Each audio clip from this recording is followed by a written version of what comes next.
Bonjour Louise Bernard. Bonjour Philippe, bonjour tout le monde. Louise, au sommaire de votre journal des médias. L'Union européenne qui gagne un bras de fer contre Google. Koh-Lanta qui prolonge les festivités pour ses 20 ans. Une bonne nouvelle aussi pour les fans de basket. Jean Reno dans une série Netflix. Ça n'est pas ça la bonne nouvelle pour les fans de basket. Et puis l'humoriste Laura Lone à l'honneur sur C8 ce soir. Vous avez bien fait de préciser. Mais d'abord, les audiences qu'ont regardé les Français hier soir.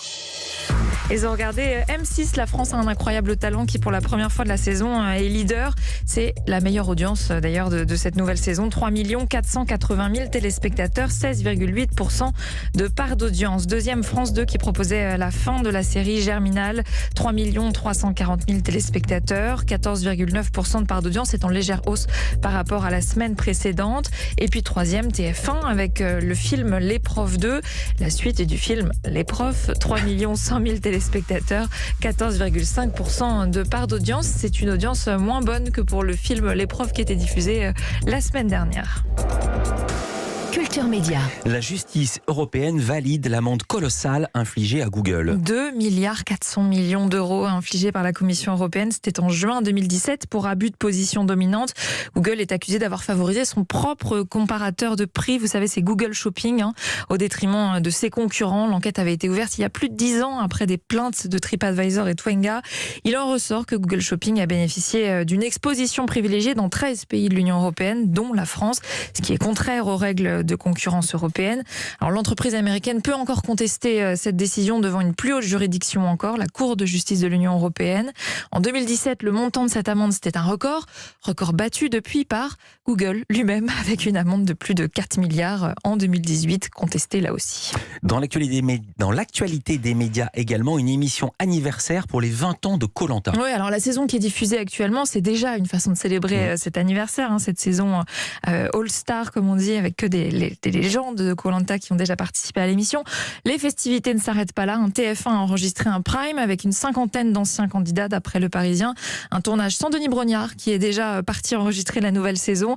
L'émission mêlera des images d'archives et puis des souvenirs des aventuriers. Ça a été enregistré en studio et non pas sur une île déserte. Alors on y vient, une bonne nouvelle pour les fans de basket. La chaîne L'Équipe va diffuser des matchs de l'Euroleague. Certains matchs seulement, les 10 meilleures affiches de l'Asvel, le club de Lyon-Villeurbanne. C'est rare d'acheter les droits des matchs d'un seul club. C'est même une première pour la chaîne. Pourquoi l'Asvel ? Le club est présidé par un certain Tony Parker qui compte bien le hisser au sommet du basket européen. Le genre de défi qui plaît particulièrement à la chaîne L'Équipe d'après son directeur. De quoi contenter un peu les fans de basket qui n'ont pas beaucoup de matchs à se mettre sous la dent. Vous savez qu'aucun diffuseur n'a acquis les droits du championnat de France de basket. Sur la chaîne L'Équipe, ces matchs seront donc en clair. Premier match, première affiche le 19 novembre, Asvel-Barcelone. En bref, Jean Reno au casting d'une série Netflix. Qui a tué Sarah, série très populaire sur la plateforme. Netflix vient de dévoiler un mini teaser, quelques secondes seulement, où apparaît l'acteur français qui va donc jouer dans cette série mexicaine. Ce sera la 3e saison. On n'a en revanche aucun détail sur son futur rôle ni sur la date de sortie.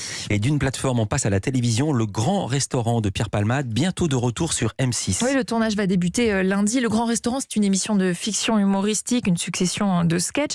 Pierre Palmade y incarne un directeur de restaurant qui reçoit de nombreux clients prestigieux, joués par des comédiennes et comédiens bien connus du grand public. Cette nouvelle émission ne déroge pas à la règle, avec au casting Alexandre Astier, Benabar, François Berléand, Carole Bouquet, Zabou Bretman, Franck Dubosc, André Dussolier, Michel Larocque, Chantal Lobby, Muriel Robin, entre autres. Je ne vais pas tous vous les citer, il y en a vraiment elle beaucoup. dit vraiment entre autres, il y a une flopée. Ce sera le 4e numéro. À l'origine, l'émission, elle avait été diffusée sur France 2. C'était il y a 10 ans. Il y avait eu 2 numéros. Pierre Palmade l'avait ensuite fait revivre en février dernier sur M6, le temps d'un prime, devant plus de 3 millions de téléspectateurs. Audience qui a donc visiblement convaincu la chaîne de re-signer pour une autre soirée. Et on termine avec notre focus programme du jour avec une soirée spéciale sur C8, soirée autour de l'humoriste Laura Lone. Oui, avec la diffusion de son spectacle Le Diable est une gentille petite fille, suivi d'un documentaire. C8 propose régulièrement ce genre de format de soirée spéciale autour d'humoristes. Laura Lone, c'est cette humoriste d'origine belge qui avait remporté l'émission La France a un incroyable talent. C'était en 2017. Elle y interprétait des chansons au texte corrosif, c'est peu dire, ce qui lui avait valu le surnom de princesse Disney sous acide par le juré Éric Antoine. Ce soir, c'est son premier spectacle que diffuse C8. Elle y joue du contraste entre son image très sage, ses longs cheveux blonds bien coiffés, petite robe ou à fluette, et puis les horreurs qu'elle raconte. Dans la vie, je suis enseignante, alors j'ai pas l'habitude de parler devant des gens qui m'écoutent. Les gens me disent toujours, c'est normal quand t'écoutes pas, c'est parce que dans la vie, t'as pas beaucoup d'assurance. Puis tu parles avec une toute petite voix, puis t'as l'air d'une petite fille de 8 ans, avec des très très gros nichons.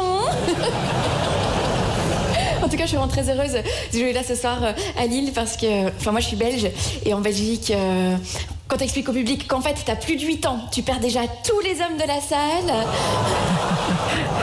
Voilà, des sketchs où elle se moque de toutes les communautés, plaisante sur l'abandon d'enfants ou l'avortement. Un sketch très drôle aussi autour du métier de prof, même une théorie sur comment les parents peuvent transformer un enfant en psychopathe. Trash, provocatrice, une sorte de Jérémy Ferrari au féminin. D'ailleurs, il est son producteur, mais c'est bien elle qui a écrit son spectacle, Laura Lone pour Culture Média.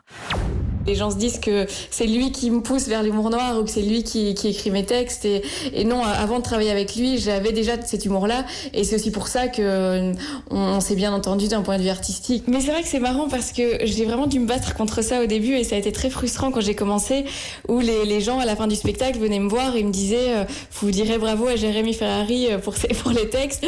Soirée spéciale Laura Lone ce soir sur C8, c'est à partir de 21h15. Merci beaucoup Louise Bernard. Ces infos à retrouver dans la newsletter média. Inscription sur europe1.fr. C'est gratuit. À demain Louise pour un nouveau journal des médias. À demain. Et le podium des audiences. Évidemment. Dans un instant.